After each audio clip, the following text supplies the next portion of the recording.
Thank you for joining me. This is Kati Whitledge with the Beyond the Technique podcast. You and I are together. It is Thursday, and today we're talking about self confidence versus pride. Why are we discussing this today? Because your girl over here was listening to a sermon and it was on pride. And I was like, ah, that's me. Like they brought up these characteristics of pride issues, and there were like the majority shared, maybe 5 out of 10. Well, that's not majority. So let me rethink this. So like over 50% of what they shared, I was like, I do that. I struggle with that. And here's the good news. We all can fall into the pride trap. What's the line between being prideful versus self-confidence? We're going to get into that today, because it's okay to love yourself. That's not wrong. And it's very good to be confident. So what's a shift that can happen to any of us that would push us more onto the side of the fence of being a prideful person? Let's get started, because some people struggle actually with being underconfident and play small. Others are overconfident and can push people away. Both of these will limit your growth. Confidence is required to lead, sell, decide, make decisions, and grow. But pride is one of the fastest ways to stop learning, damage relationships, and stall your growth without realizing it. So, how do we build real confidence without becoming someone people can't stand? So, let's take a look at what is self confidence. This is a secure belief in your ability to learn, grow, and handle challenges. It's rooted in competence, preparation, self awareness, and humility. It may sound like, I can figure this out. I don't know yet, but I will. And I'm open to feedback.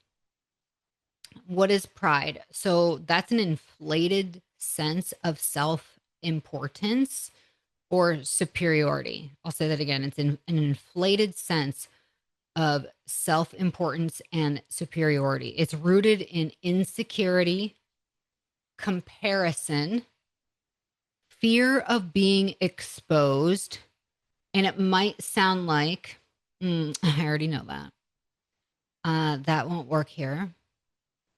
They are the problem. The core difference here is that confidence is secure and pride is fragile. So, the source of confidence, the source of pride, they are different. Confidence is built on truth and work, whereas pride is built on image and protection. And me being a believer, I would go on to say, like, it's part of sin nature. The whole point of Satan falling, Lucifer, is the pride he had in wanting to be God. He saw himself way more important than he actually was. And that was like the first thing that pride is. And that might be, and I actually don't know this, I'm not a theological scholar, but that might be where the kind of terminology comes from, or the saying goes, that pride comes before the fall. The telltale sign here: confidence can handle being wrong. Pride cannot.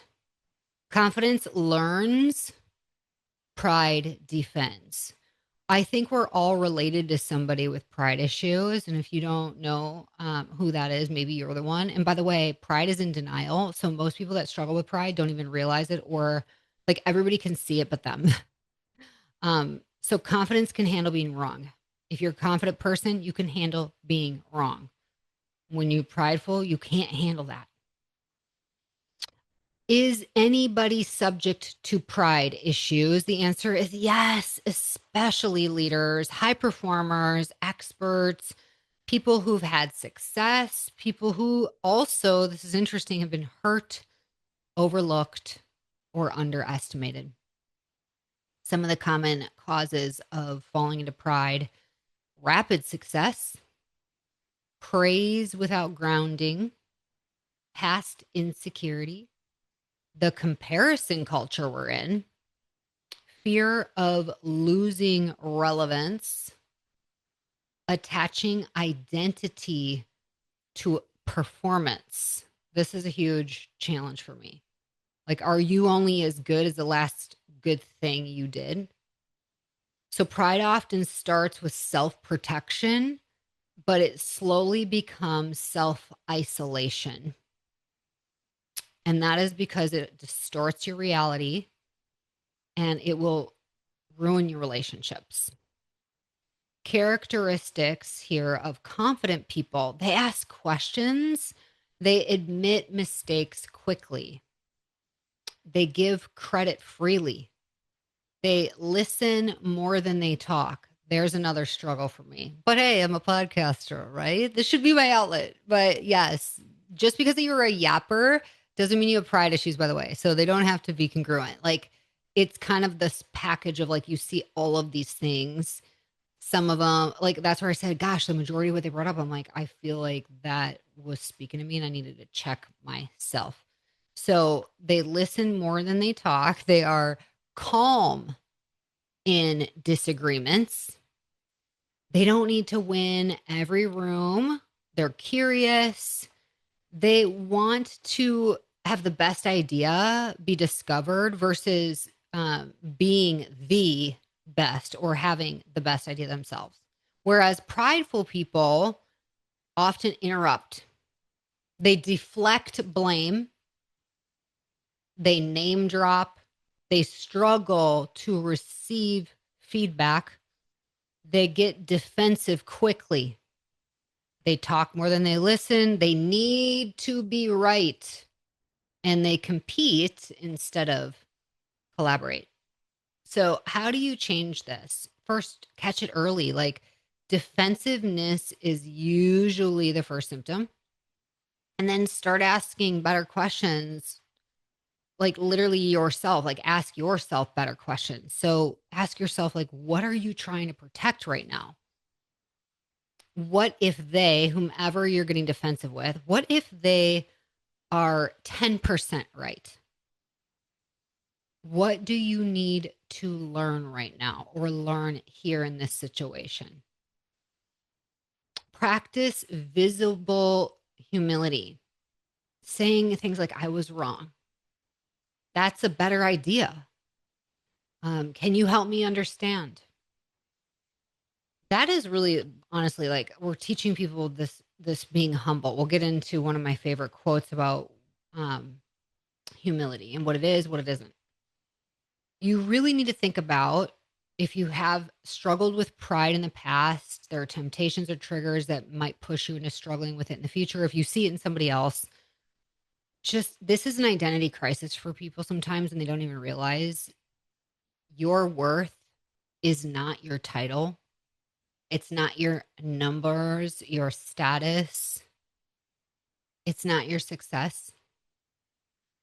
So let's say you see somebody on your team or in your life that is prideful right now.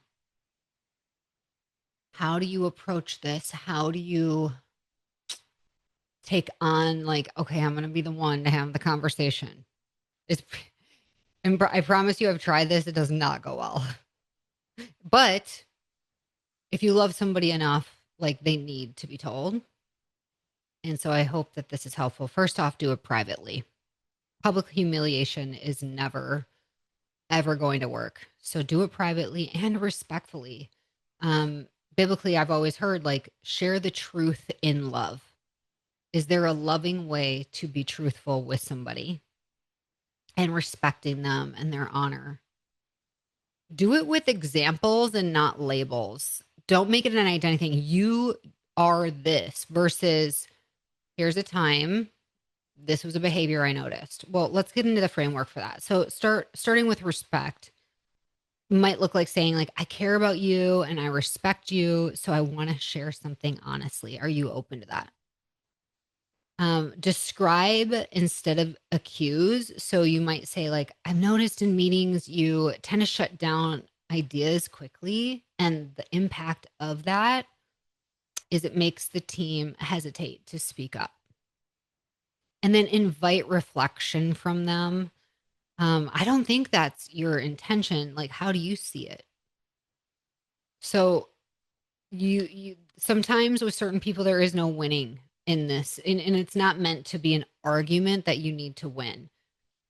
This might be the only time anybody brings this to their awareness, and so I hope this is helpful for you. How to keep yourself in check. Stay around people who tell you the truth. You are who you hang out with, and I want to hang out with people who are not going to just, I don't know. Like, I'll just share this. Like, I was in a season of struggling with addiction transfer. So I used to really struggle with food. And when I gave up sugar and alcohol, I didn't even notice it for like a year. I started shopping. It started off with a property we purchased for Airbnb, and I was able to like outfit it and get it prepared to rent. And then in my journey of transforming my physique and becoming a bodybuilder and all that, I was going from different sizes. And with each transition to a new size, Mama bought herself a new wardrobe. And it was like legit for a time frame because I went from a size 10 shoe to a size 9 shoe. Yes, that is real. I mean, I had to have my wedding ring resized 3 times. Um, Literally getting new underwear, new bras. There were certain things that like legitimately need to happen. Of course, new jeans, new whatever. But did I need to have 12 pairs of new jeans or could I have bought 3? Eventually it just got out of control. It became the thing that I absorbed myself into. And when I would tell people, they would be like, "Oh, you can treat yourself like you deserve it." Like they had justified the reasons that I was doing it, but I was like, "You don't know." Like I was like a cry for help, and it wasn't taken seriously until I had one friend who said, "Katie, you need to get every app off your phone. You need to unsubscribe from every email. You need to unsubscribe from text messages. This is an attack on you. This is never going to fill you up. It's like," and I was like, "You're right."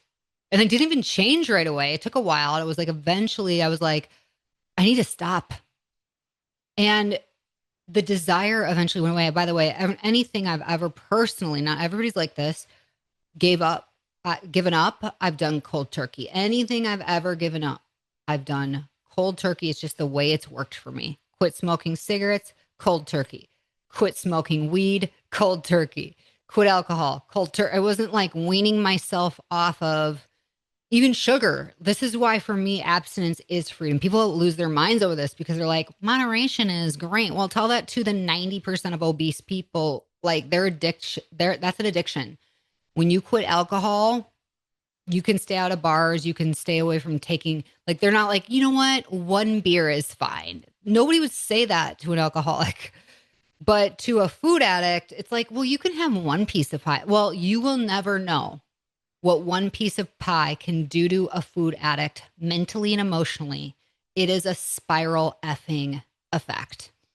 Okay, I'll get off that soapbox because I get so on fire about it because I struggled with it the majority of my life. And going into a season of shopping, and then in the shop, it was like, whoa, I became like, I was able to wear better things and I could look, I kind of look good in a lot more than and it got to my head and I was like pushing the boundaries. How sexy do I need to look? By the way, I'm like over here with one shoulder out, but it's like cute and not revealing. Okay. But it's a time when you need to really reflect. Like, how do you check yourself? You got to be around people who are going to tell you the truth. I'm thankful for that friend who finally heard it and took it for real and said, you need to get rid of this, and like told me the truth I needed to hear.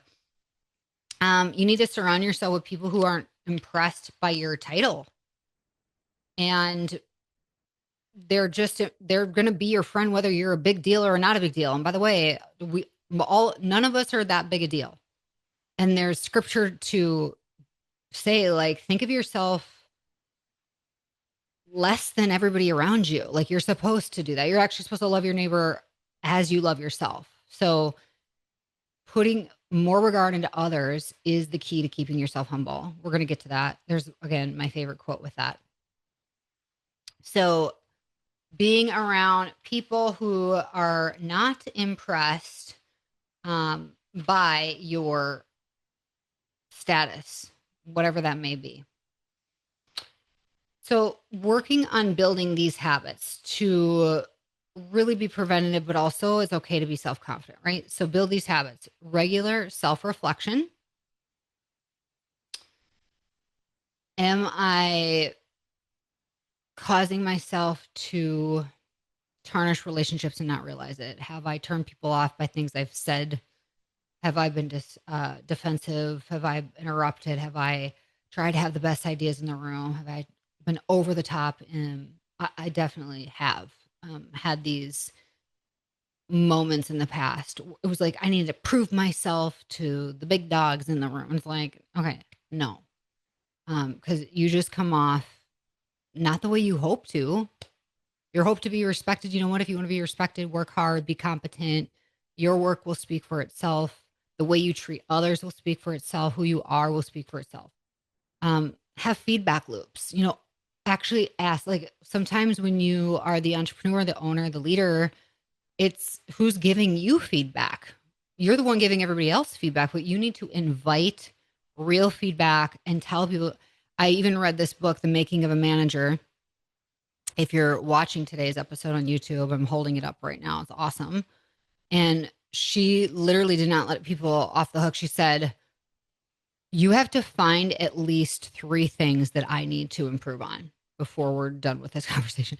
And it really had put people in a position, okay, well, I really think you could do this, could be better. This is an area. And it's like, thank you. And be open to that, right? It needs to be well received. A practice of gratitude. Every single morning or evening, writing down, here is what I can be grateful for. Like, literally your eyesight.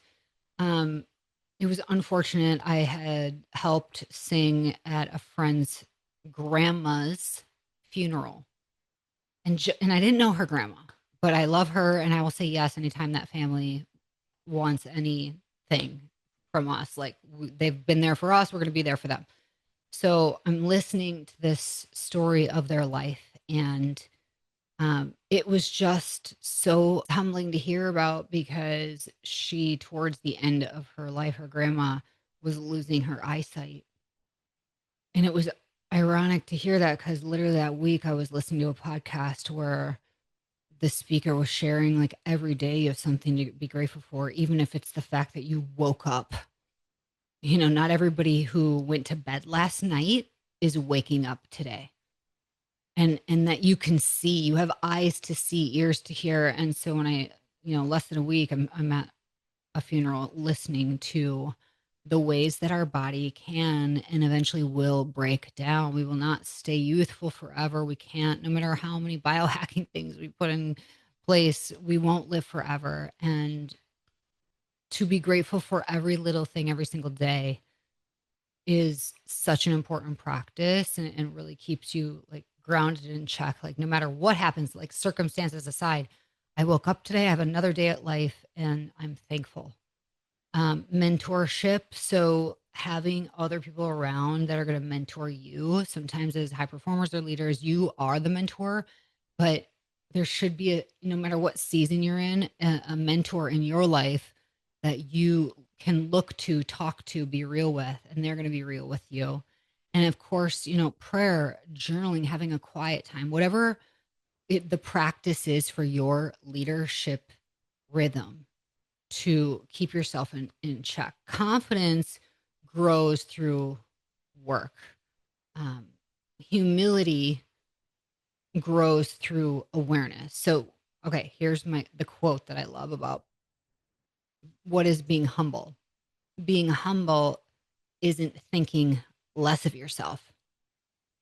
Okay. So you have confidence, you have self love. That's okay. That's a good thing. Being humble is not thinking less of yourself, it's thinking of yourself less. It's thinking of yourself less. When you're committed to focusing on others around you or focusing on learning and growth and how to apply it to make the lives of the people that you have an opportunity to serve, get to work with every day, get to lead, that is the focus. And the most confident leaders in the room are usually the most humble because they don't need to prove anything. I want to read that again. The most confident leaders in the room are usually the most humble because they don't need to prove anything. So here's the questions to ask yourself this week. Where might I be defending myself instead of learning? And where might confidence need to grow and ego need to shrink? Friends, there is hope for all of us. And you're going to have different seasons of your life where pride can be more of a threat to who you're truly meant to be. And I'm hoping that as much as we personally, you are going to need grace from others, I hope that you are also gracious with others who are stuck in a season of pride, and that this is helpful in your ability to see what the differences are between self-confidence and pride, and also be able to have those oftentimes scary, contentious, getting raw and real conversations with the people in your life. Until next time, everybody, thank you for listening here week after week. I appreciate it. I hope you know Beyond the Technique is here to change the way that you are supported in your business. Until next time, have an awesome day and stay strong. Did you know over 60% of first-time clients do not return for a second visit? That is so painful, but it doesn't have to be that way. That's where Maya comes in. Maya is the ultimate marketing software for the beauty and wellness industry. We have a proprietary funnel utilizing special algorithms to help connect the right consumers with the right providers at your business. This means that Maya helps you get higher spending clients you love to work with who stay the long haul.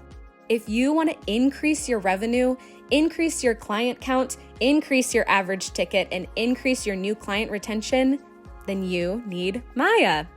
Go to joinmaya.com to set up your own personal virtual tour and see why over 500,000 consumers have trusted Maya and the businesses we work with to find their perfect beauty and wellness pro. We promise you will love Maya.